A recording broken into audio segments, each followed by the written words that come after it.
Salut à tous. Personne ne l'a annoncé au bulletin de nouvelles du soir. Aucune conférence de presse, aucune salle de briefing, aucun ambassadeur debout derrière un lutrin à choisir ses mots avec soin, parce que les mots prononcés derrière un lutrin ont des conséquences. C'est arrivé par une publication sur les réseaux sociaux. Et dans le temps qu'il faut pour lire un seul paragraphe sur votre téléphone, les 33 km d'eau les plus critiques de la planète sur le plan économique sont devenus une zone déclarée de confrontation militaire entre la marine américaine et le seul pays qui a passé les 2 dernières décennies à bâtir toute son identité militaire autour de la réponse à ce moment précis. Parce que dans la méthode Trump, si une décision peut secouer l'économie mondiale, elle mérite apparemment le même mode de diffusion qu'une plainte publiée à minuit. Pensez à cette séquence. Les pourparlers s'effondrent à Islamabad. En quelques heures, pas en quelques jours, en quelques heures, un ordre de blocus apparaît sur Truth Social. La marine américaine reçoit maintenant l'ordre d'empêcher physiquement les navires commerciaux de transiter par le détroit d'Ormuz si ces navires ont payé des frais de transit à l'Iran. 17 millions de barils de pétrole par jour passent par ce détroit. Chaque goutte de brut dont le Japon a besoin, chaque cargaison de gaz naturel liquéfié que le Qatar expédie vers l'Europe, chaque baril dont dépendent la Corée du Sud, Taïwan et l'Inde pour garder leurs économies industrielles en vie. Tout cela passe par 33 km d'eau qui, depuis ce matin, sont le théâtre d'un blocus naval américain déclaré. Voici le point essentiel. Le mot blocus est déjà utilisé dans la couverture médiatique comme s'il s'agissait simplement d'un outil de politique publique, comme si c'était une sanction sévèrement formulée avec des bateaux en plus. Ce n'est pas le cas. En droit maritime international, le blocus d'un détroit international est classé comme un acte de guerre. Ce n'est ni une zone grise, ni un débat juridique, c'est un acte de guerre. Les États-Unis viennent d'annoncer qu'ils en imposent un. Et le pays de l'autre côté de cette annonce dispose de batteries de missiles antinavires positionnées le long de la côte nord, d'un inventaire de mines que des experts du Center for Strategic and International Studies ont décrit comme l'un des plus sophistiqués de la région, ainsi que de commandants militaires qui, selon des reportages de l'US Naval Institute, sont en état d'alerte renforcé depuis la fin de février. C'est ce qui arrive quand la posture fanfaronne des conférences de presse commencent à se prendre pour une doctrine navale. Alors la question que personne dans la couverture officielle ne pose réellement est celle-ci. Et si le blocus n'était pas le piège tendu à l'Iran? Et si c'était l'Iran qui avait construit le piège? Et si les États-Unis venaient d'y entrer tout droit? La version de l'histoire que la plupart des gens vont retenir ressemble à ceci. L'Iran prélève des frais de transit sur les navires commerciaux qui passent par le détroit d'Ormuz. Téhéran appelle cela un droit souverain. Washington appelle cela de l'extorsion. Les pourparlers à Islamabad, dernier fil diplomatique sérieux qui empêchait le cadre du cessez-le-feu de se défaire complètement, se sont effondrés. Et le président, à bout de patience face à ce qu'il a publiquement décrit comme la mauvaise foi de l'Iran, a ordonné à la marine d'imposer un blocus. Une pression maximale appliquée au moment de l'échec diplomatique maximal. La pression maximale a toujours eu l'air plus musclée dans un slogan que dans une voie maritime. Cette version n'est pas fausse, mais elle est profondément, dangereusement incomplète. Le portrait complet est essentiel, parce que les détails laissés de côté dans la version courte sont précisément ceux qui déterminent si cela se termine par un recul de l'Iran ou par la disparition du jour au lendemain de 17 millions de barils par jour du marché mondial. La question des frais de transit est réelle. L'Iran a commencé à exiger ce qu'il a décrit comme une contribution de sécurité au passage des pétroliers commerciaux dans le détroit il y a environ 6 semaines. Les montants variaient. Les navires battant certains pavillons payaient davantage. Certains transporteurs ont refusé et ont complètement contourné le détroit, ajoutant de 9 à 14 jours et des coûts importants à des trajets déjà perturbés par le conflit. Mais voici la partie de cette histoire que l'annonce du blocus vient de rendre beaucoup plus complexe. De nombreux navires ont payé ces frais, pas des opérateurs marginaux, pas des briseurs de sanctions, mais des transporteurs commerciaux légitimes, dont certains battant pavillon de pays alliés des États-Unis, qui ont conclu qu'il coûtait moins cher de payer que de ne pas transiter, que payer était la seule manière de respecter leur contrat. d'éviter des défauts de livraison et de préserver leurs relations d'affaires dans une zone de guerre qu'ils n'avaient pas créée. L'ordre de blocus, tel qu'annoncé, exposerait ces navires, des navires ayant pris des décisions juridiquement et commercialement défendables sous la contrainte à une interception par la marine américaine. L'industrie du transport maritime s'est réveillée ce matin face à une politique qui criminalise rétroactivement les décisions de survie prises par des entreprises opérant dans un conflit qu'elles n'ont joué aucun rôle déclenché. C'est le style pro-Trump en miniature. Transformer un désordre en désordre encore plus grand, puis présenter l'escalade comme une preuve de force. La réaction des associations maritimes a été immédiate. Le Baltic International Maritime Council a diffusé un avis d'urgence à ses opérateurs membres dans les 3 heures suivant l'annonce. La Chambre internationale de la marine marchande a publié une déclaration décrivant la situation comme, et je veux reprendre ici leur formulation exacte, un environnement opérationnel intenable pour les opérations maritimes commerciales. Ce ne sont pas des organisations politiques qui font des déclarations politiques. Ce sont les gens qui déplacent réellement les biens matériels dont dépend l'économie mondiale et ils disent à leurs membres, dans le langage prudent mais sans équivoque, des organismes sectoriels qui n'utilisent jamais de mots dramatiques, à moins de les penser vraiment, ils ne savent pas comment opérer dans les eaux que les États-Unis viennent de déclarer zone d'interdiction militaire. Voici ce que le marché de l'énergie a entendu dans ce message. Les contrats à terme sur le pétrole ont bougé dès que l'annonce est tombée. Le Brent a bondi. Le marché n'évaluait pas le risque d'une coupure spécifique du pétrole iranien. Les exportations iraniennes étaient déjà fortement restreintes depuis des mois. Le marché évaluait quelque chose de bien plus grave. Il évaluait la possibilité que toute l'architecture du transport maritime commercial du Golfe Persique, le système par lequel transite un tiers du commerce mondial de pétrole acheminé par mer, fonctionne désormais sous menace militaire venant des 2 côtés à la fois, l'Iran d'un côté, la marine américaine de l'autre, et entre les deux, 33 km d'eau que chaque pétrolier de la région doit soit traverser, soit éviter. Cela peut ressembler à une tactique de négociation, à une pression maximale. Les États-Unis ont déjà agi ainsi auparavant en appliquant une coercition économique et militaire écrasante pour forcer l'adversaire à revenir à la table. La logique se tient. L'économie de Téhéran est soumise à une pression sévère. Le sentiment populaire iranien à propos du conflit n'est pas uniformément favorable à la position du gouvernement. Un blocus qui comprime davantage les revenus iraniens pourrait produire exactement le type de pression interne qui forcerait un retour à Islamabad aux conditions américaines. Cette logique peut être correcte. Mais un détail dans cette histoire change complètement le calcul. Et c'est un détail que je n'ai vu traité directement dans aucune couverture officielle aujourd'hui. L'Iran n'a pas réagi à cette annonce de blocus avec de l'inquiétude. Selon des reportages de 3 correspondants régionaux qui suivaient ce matin les médias d'État iraniens et les communications officielles, la réponse initiale du gouvernement iranien n'a pas été la contre-communication urgente et agressive qu'on attendrait d'un gouvernement pris de court par une escalade. Elle a été mesurée. Elle a été presque calme. Ce genre de calme est généralement mauvais signe, surtout quand l'autre camp semble mieux préparé que ceux qui annoncent leur politique comme s'il s'agissait d'un suspense de télé-réalité. Et ce calme venant d'un gouvernement dont toute la stratégie maritime est orientée vers ce scénario précis depuis 20 ans devrait être le signal le plus alarmant de toute cette histoire. Parce qu'il suggère quelque chose que la plupart des couvertures ne sont pas encore prêtes à dire à voix haute. L'Iran n'a pas été surpris. Cette implication est majeure et elle mène dans une direction que la plupart des cadrages autour de cette annonce de blocus ont complètement manqué.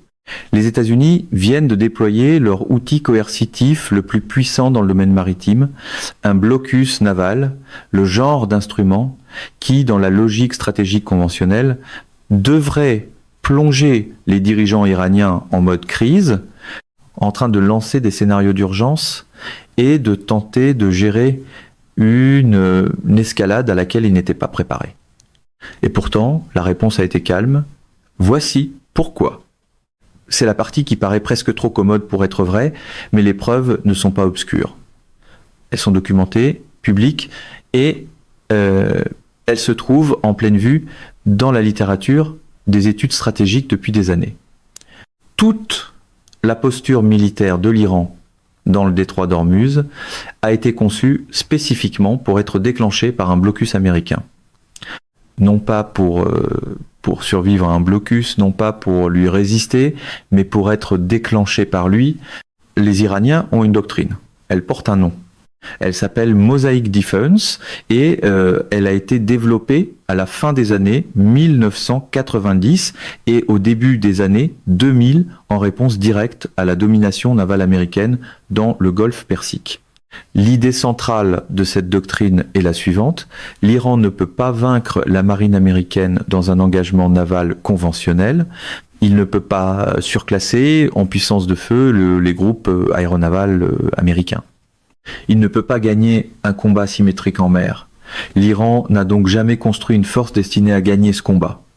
À la place, il a construit une force destinée à faire en sorte que gagner ce combat coûte plus cher que ce que cela vaut. La Mosaic Defense dans le détroit signifie ceci: des centaines de petites embarcations d'attaque rapide opérant en SM que les systèmes de combat de la marine américaine n'ont pas été conçus pour suivre simultanément. Des batteries côtières, de missiles antinavires, les Nour, les Khosar, ainsi que les systèmes plus récents NES, positionnés le long d'un littoral nord qui donne à l'Iran une solution de tir sur pratiquement chaque point du chenal navigable du détroit. Un inventaire de mines sous-marines que l'Office of Naval Intelligence, dans un rapport publié en 2022 et toujours accessible au public, évalué à plus de 5000 mines, y compris des mines d'influence avec signature d'activation programmable. Et voici ce que l'annonce du blocus vient d'activer. Un cadre juridique et stratégique qui présente toute action d'application menée par la marine américaine dans le détroit comme l'acte d'agression qui justifie l'utilisation de tout cet arsenal par l'Iran. Les planificateurs militaires iraniens ont compris depuis 20 ans que la seule chose dont ils avaient besoin pour déployer l'ensemble de leurs capacités asymétriques sans déclencher une condamnation internationale générale, casus belli légitime, un acte d'agression clair, documenté et reconnu internationalement de la part des États-Unis contre les intérêts souverains iraniens dans le détroit. Un blocus, c'est exactement cela. Certaines personnes traitent l'escalade juridique comme un exercice d'image de marque, jusqu'au moment où le droit commence à fournir un scénario à l'autre camp.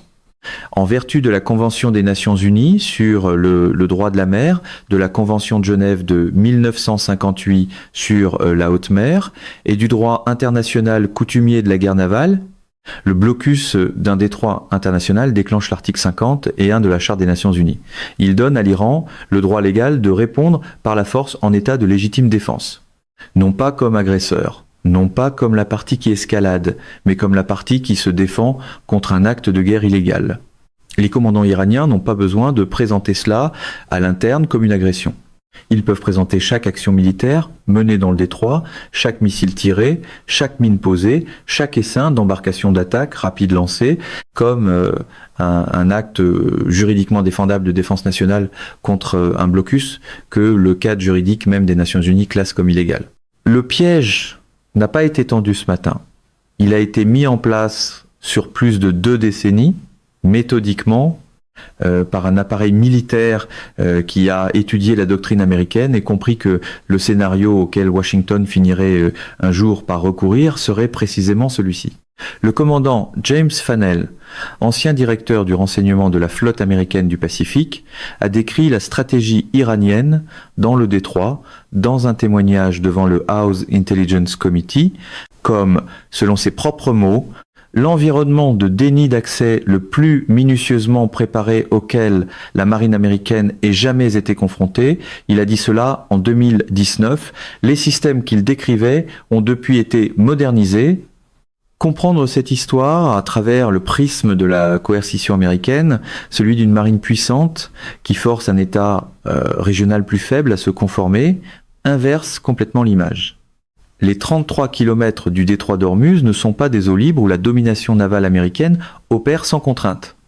C'est un espace de bataille préparé où l'Iran a passé 2 décennies à positionner l'architecture militaire, juridique et stratégique exactement pour cette confrontation.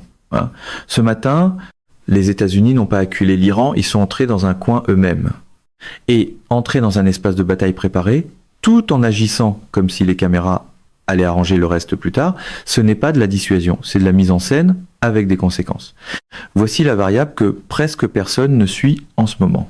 La couverture de Reuters, d'Associated Press, du Financial Times, de Foreign Affairs, de War on the Rocks et du fil de commentaires stratégiques du Naval War College contient bien l'analyse sur l'Iran, l'analyse sur les prix du pétrole et l'analyse juridique. Mais cette variable est soit enfouie dans le dernier paragraphe des textes longs, soit absente complètement de la couverture grand public. La Chine a des pétroliers dans ses eaux en ce moment même, pas de manière hypothétique, pas comme un scénario de risque futur. En ce moment même, aujourd'hui, des navires battant pavillon chinois et des navires exploités par des entreprises énergétiques d'État chinoises transitent ou se préparent à transiter par le détroit d'Ormuz. Parce que la Chine est le plus grand acheteur de pétrole brut du Golfe. La sécurité énergétique chinoise passe directement par ces 33 kilomètres.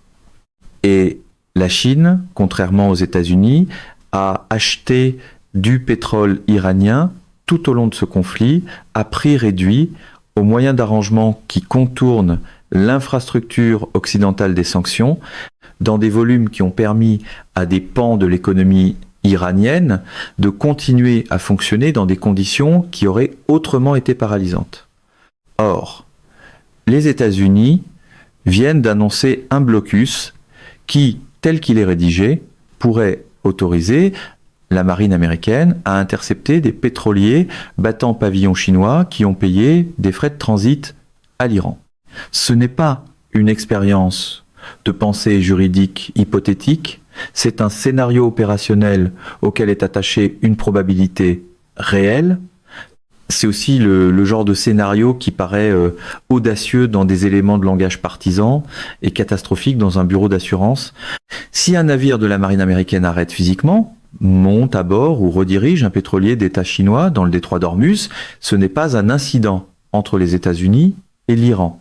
C'est un incident entre les États-Unis et la Chine, et cela se produit dans un contexte où Pékin observe ce conflit avec ce que des analystes du Lowy Institute ont décrit comme une intensité pédagogique en étudiant le comportement opérationnel américain dans le Golfe, comme on étudie un sujet qu'on s'attend à devoir affronter sous pression dans un autre théâtre à une date ultérieure.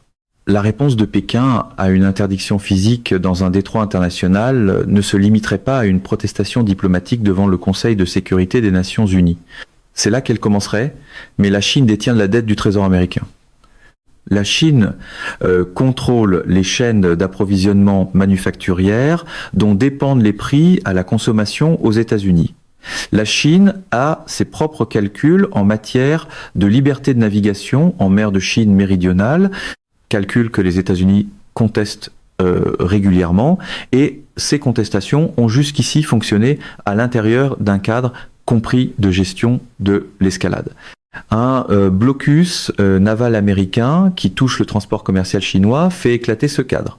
Nicolas Tsafos, au Center for Strategic and International Studies, écrit depuis des années sur le lien énergétique entre la Chine et le Golfe. Son analyse est claire et mérite d'être comprise.